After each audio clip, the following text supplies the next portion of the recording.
बिस्मिल्लाहिर्रहमानिर्रहीम। अस्सलाम वालेकुम। Welcome to the lecture of professional practices.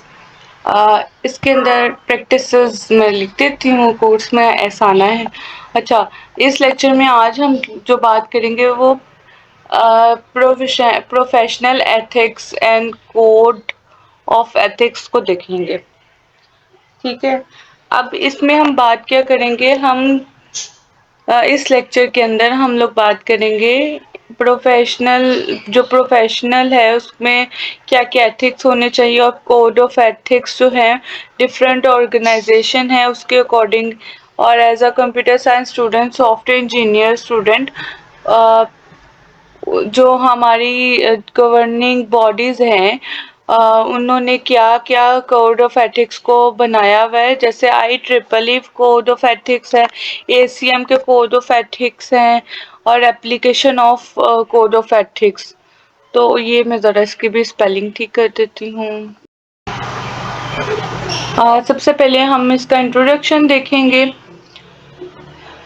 इस लेक्चर में हम IEEE कोड ऑफ एथिक्स के बारे में बात करेंगे। नेक्स्ट लेक्चर में हम ACM कोड ऑफ एथिक्स और application of code of ethics के बारे में आएंगे। ठीक है, तो ये सारी चीजें हम देखेंगे। अब इंट्रोडक्शन देखते हैं। उसमें आ जाता है लॉ, रूल्स दैट मेंटेन और prohibit certain behaviours in a society. अब इसके अंदर हम लॉ, मॉरल और वैल्यूज क्यों पढ़े। हमने लास्ट लेक्चर में देखा कि ethics are above law and moral values. ठीक है, तो लॉ क्या होता है, कोई भी लॉ जो हमारी गवर्नमेंट ने सेट किया है, और जैसे कि आप कह लो कि ट्रैफिक के लॉज हो गए, अगर हम उनको वायलेट करते हैं तो हम रूल जो है वो ब्रेक करें। ठीक है, हमें उसकी पनिशमेंट मिलेगी, उसकी कोई ना कोई जुर्माना होगा। तो इस तरह के लॉज जो होते हैं डिफरेंट ऑर्गेनाइजेशन के अंदर भी होते हैं, और टाइम बाय टाइम जो है वो चेंज भी होते रहते हैं। ठीक है, उसके बाद आता है मॉरल वैल्यूज आ जाती हैं। मॉरल वैल्यूज आती हैं हमारा कोई पर्टिकुलर ग्रुप, जिसमें जैसे इस्लामिक ग्रुप है, या उसमें मॉरल वैल्यूज और किस्म की हो सकती हैं। उसके अलावा जो आपके एटीट्यूड और में जो बिहेवियर जो है होता है, जैसे आपके अंदर आपके घर वाले आपको जो चीज़ें सिखाते हैं, जो आप अपने मास्टर से अडॉप्ट करते हो, वो आपकी मॉरल वैल्यूज होती हैं। उसके बाद करते हैं एथिक्स के ऊपर। एथिक्स जो है इन दोनों से भर के होते हैं, जैसे कि डिफाइन सोशली एक्सेप्टेबल बिहेवियर। ठीक है, तो जैसा कि इसकी एग्जांपल मैं दे दूं, एक बाइक की किसी की खराब हो गई, रास्ते में आप जा रहे हो, आप उसको वहां पे एथिक क्या है, आपके अपने एथिक्स कैसे शो करेंगे। आप रुक के उसकी हेल्प करेंगे, ना कि आप रूल्स में है कि कहीं पे आप उसकी किसी की हेल्प करनी चाहिए। तो इस तरह से ये एक पर्सन का जो है एथिक बिहेवियर जो है वो शो होता है ऐसी एक्टिविटीज में। ठीक है, अब बात करेंगे कोड ऑफ एथिक्स क्या होता है। Established by various professional organizations. Different organization ने अपने जो है वर्कर्स के लिए जो है वो कोड ऑफ एथिक्स जो है वो डिजाइन किए हुए होते हैं। कुछ उन कोड ऑफ एथिक्स के अकॉर्डिंग ही जो है वो ऑर्गेनाइजेशन वर्क करती है। इसका फायदा क्या है, produce a positive effect of judgement. जो एम्प्लॉयज होते हैं जो कि प्रोफेशनल होते हैं उसमें ऑर्गेनाइजेशन के अंदर, उनकी जजमेंट पे जो है इफेक्ट करते हैं। ठीक है, उनके बिहेवियर पे, वो उनके एटीट्यूड पे वो एथिक्स जो है वो वर्क इम्पेक्ट कर रहे होते हैं कि किस तरह से वो जो पॉजिटिव वे में जो जजमेंट कर सकते हैं। उसके establishes the responsibilities of professional to act ethics according to the policies and procedures of their employees, professional organization and law of society. अब इसके अंदर ये चीज़ आ जाती है कि आपकी जो एस्टेब्लिशमेंट जो रिस्पॉन्सिबिलिटीज़ होती हैं as a professional ethically according to policies and procedures, तो उस एम्प्लॉयज़ के जो अकॉर्डिंग होगी उसकी प्रोफेशनल ऑर्गेनाइजेशनल हो सकती हैं, ठीक है, उसकी सोसाइटी के अकॉर्डिंग हो सकती है। इसमें ये चीज़ आ जाती है कोई भी प्रोफेशनल है या प्रोफेशन की है उसकी रिस्पॉन्सिबिलिटीज़ में आ जाती हैं सारी चीज़ें। उसकी रिस्पॉन्सिबिलिटीज़ को जो है वो दिखा रहा होता है कि किस तरह से उसने एक्ट करना है उस जो है भी ऑर्गेनाइजेशन की पॉलिसीज़ को कैसे फाइंड आउट करना है और उसको कैसे इम्प्लीमेंट करना है, ठीक है। देन उसके बाद आ जाता है organisations assume responsibility to develop, disseminate and enforce policies। अब कुछ ऑर्गेनाइजेशन है उसकी रिस्पॉन्सिबिलिटी है कि अगर कोड ऑफ एथिक्स को डेवलप करे, क्योंकि जब भी आप कोई भी ऑर्गेनाइजेशन की बात करेंगे, कोड ऑफ एथिक्स की बात करेंगे, तो कोड ऑफ एथिक्स में हमेशा जो है ऑर्गेनाइजेशन है वही जो है डेवलप करती है जो कि उसको इन्फोर्स कर सकती है, ठीक है। हर एक की जो है ऑर्गेनाइजेशन के डिफरेंट कोड ऑफ एथिक्स होते हैं और वो ही अपने ऑर्गेनाइजेशन के अकॉर्डिंग जो है ना उसको वर्क करवा रही होती है और इन्फोर्स करती है कि उसको फॉलो किया जाए। अब कोड ऑफ एथिक्स के गोल्स के बारे में बात करें तो उसके कोड ऑफ एथिक्स जो है हम या किसी ऑर्गेनाइजेशन क्यों बनाते हैं, उसके गोल्स क्या हैं, उसका फायदा क्या है। अब यहाँ पे provides an aid to individual decision making presentation जो है ये इंडिविजुअल डिसीजन मेकिंग के अंदर हेल्प करती है, किसी तरह से भी एक प्रोफेशन को किस तरह से जो है एक सर्टेन कंडीशन के अंदर क्या एक्ट करना चाहिए, किस तरह से जो है वो एक्ट कर सकता है उसके अंदर हेल्प आउट करता है, ठीक है। कोड ऑफ एथिक्स जो है presentation addresses 9 cases with some overlap. यहाँ पे कुछ डिफरेंट 9 केसेस दिखाए गए हैं जो कि इसके साथ जो है गोल्स को वो भी रिप्रेजेंट कर रहे हैं, ठीक है।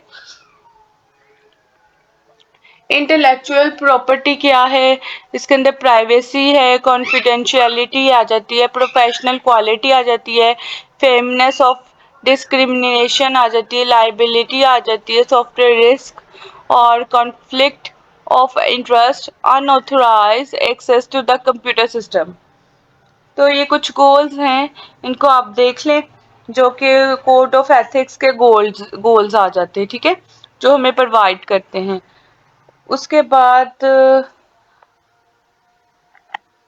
आई ट्रिप इसके बाद आ जाते हैं IEEE जो है गवर्नर बॉडी है या एक ऐसी ऑर्गेनाइजेशन जो कि इंजीनियर्स के जो सॉफ्टवेयर इंजीनियर्स को या कंप्यूटर साइंस स्टूडेंट्स के लिए गवर्निंग बॉडी हम कह सकते हैं। वो क्या कोड ऑफ एथिक्स जो है रिप्रेजेंट करते हैं, जिसका एक्शन क्या है, पब्लिकली बात करते हैं पहले, फिर हम एक्शन देखेंगे और फिर उसके बाद बाकी चीज़ें देखते हैं इसके ऊपर, ठीक है। उसके बाद हम बात करते हैं पब्लिक को देख लेते हैं। इसमें आता है software engineers shall act consistently with the public interest. अब इसके सॉफ्टवेयर इंजीनियर्स जो हैं shall act manner that is in the best interest of their client and employer consistent with the public interest, ठीक है। अब आप ये देखो कि एक ऑर्गेनाइजेशन के अंदर जो है सॉफ्टवेयर इंजीनियर वर्क कर रहा है तो एज अ प्रोफेशनली तो उसमें जो है क्लाइंट और एम्प्लॉयज़ को जो देखना ही है, ठीक है, कि क्लाइंट की जो रिक्वायरमेंट्स जो है उसको फुलफिल कर रहा है कि नहीं कर रहा। बेस्ट इंटरेस्ट होना चाहिए क्लाइंट का और एम्प्लॉयर का भी, और उसके बाद उसका कंसिस्टेंट होना ज़रूरी है, पब्लिक इंटरेस्ट होना भी ज़रूरी है। मतलब जो क्लाइंट और एम्प्लॉय को जो है वो बेस्ट अपना दे रहे हैं, जो भी उनका बिहेवियर है, जो भी उनकी फैसिलिटीज़ प्रोवाइड की जा रही हैं, उसके साथ साथ जो है प्रोडक्ट जो भी वो दे रहे हैं ना, जो प्रोडक्ट है, जो सॉफ्टवेयर है या जो भी सर्विसेज प्रोवाइड कर रहे हैं वो पब्लिक इंटरेस्ट पे भी होनी चाहिए, उसका कंसर्न पब्लिक इंटरेस्ट पे भी होना चाहिए। उसके बाद आता है I triple E code of जो है एथिक्स ऑफ प्रोडक्ट के बारे में, ये मैं लिखती हूँ, ये मैंने मिस कर दिया है। प्रोडक्ट में क्या है, software engineers shall ensure that their products and related modification meet the highest professional standards possible. ठीक हो गया। अब इसके अंदर ये चीज़ है, जो भी प्रोडक्ट जो है बना रहे हैं, जो भी उसे मॉडिफाई कर रहे हैं उस प्रोडक्ट को, उसको हाईएस्ट रैंकिंग, हाईएस्ट स्टैंडर्ड को मीट करना चाहिए। ठीक है, आपके प्रोडक्ट को।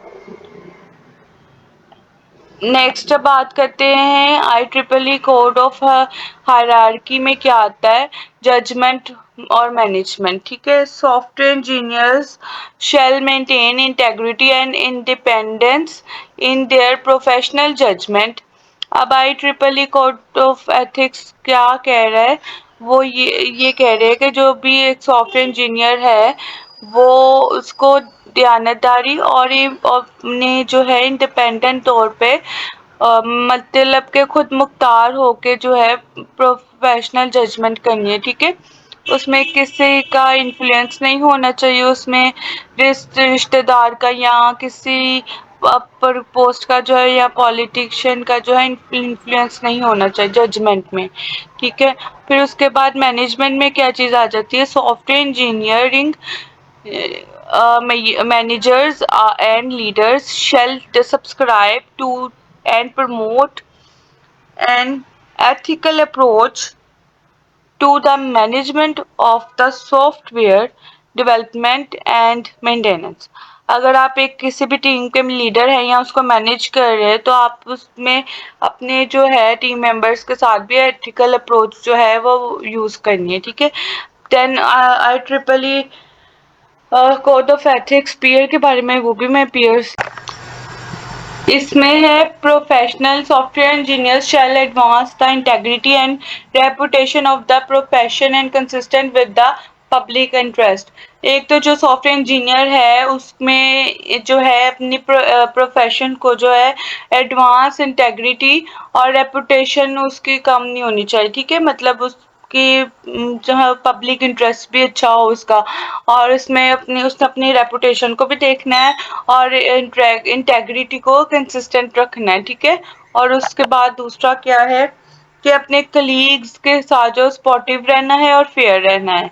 ठीक है, और उसके बाद आ जाता है I triple E code of ethics self के बारे में क्या कहते हैं, software engineers shall participate in lifelong learning regarding the profession and shall promote an ethical approach to the practice of the profession। ठीक है, अब इस सिर्फ सॉफ्टवेयर इंजीनियर जो है उसने अपनी प्रैक्टिस को करना ही, उसने प्रैक्टिस को भी देखना है। ठीक है, एक मिनट, इधर भी ना यहाँ पे कुछ आना चाहिए, वो मैं लिख दूँ। ठीक है, तो ये चीज़ आप कि जो आपकी लाइफ लॉन्ग जो है उसके लर्निंग जो है आपके साथ साथ चलेगी, और ये एथिक्स भी आप में जैसे डेवलप हो जाएंगे तो ये लाइफ लॉन्ग ही रहेंगी। ठीक है, तो ये आपने देख लेना है इसमें, और आपको चीज़ों को जज करना और उनके बारे में सल्यूशन प्रोवाइड करना, और ये सारी जो में जो है महारत हो जाती है। ठीक है, कोड ऑफ एथिक्स जो है आपको हेल्प करेंगे।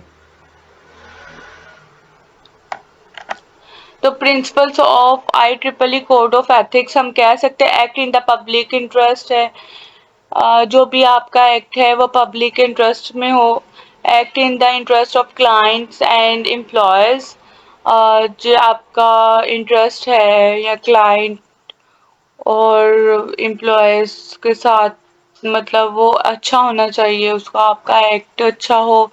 ठीक है, आपका फ़ायदा पहुंचाने के लिए हो, प्रोड्यूस क्वालिटी प्रोडक्ट, आपका जो प्रोडक्ट्स है वो हाई डिमांड हो, हाई स्टैंडर्ड्स को मीट करे, मेंटेन इंडिपेंडेंट जजमेंट, तो आपने जो किसी भी प्रेशर में जो है काम नहीं करना, किसी भी फ्रेंड के भी इन्फ्लुएंस से आपने जजमेंट नहीं करनी है, आपने खुद इसको ऑब्जर्व करना है।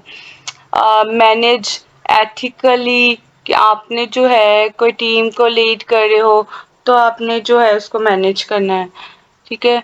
और protect the integrity of professions, तो अपने जो प्रोफेशन की इंटेग्रिटी को प्रोटेक्ट करना है और आपने इनको देखना है। सपोर्ट कोलीग्स, कोलीग्स को हेल्प चाहिए तो उस उनकी जो है उनके वे में अपने एथिकल अप्रोच के साथ उनको हेल्प आउट करना है, उनको सजेशंस देनी है। और परस्यू लाइफ लॉन्ग लर्निंग, जो है आपने लाइफ लॉन्ग लर्निंग जो है मतलब एक ऐसा प्रोफेशन को भी प्रोफेशनल को कभी भी ख़त्म नहीं करनी चाहिए, उससे लर्निंग को छोड़ना नहीं चाहिए। आपने अपनी लर्निंग जो है एनहेंस करना है, उसको एक्सप्लोर करते रहना है लाइफ लॉन्गली, ठीक है। तो अब ये कुछ कोड ऑफ एथिक्स थे IEEE के अकॉर्डिंग भी मैंने आपको बताए हैं। बाकी हम मजीद जो है HCM के भी हम देखेंगे, वो आप नेक्स्ट लेक्चर में देख लीजिएगा। बाकी अल्लाह हाफिज।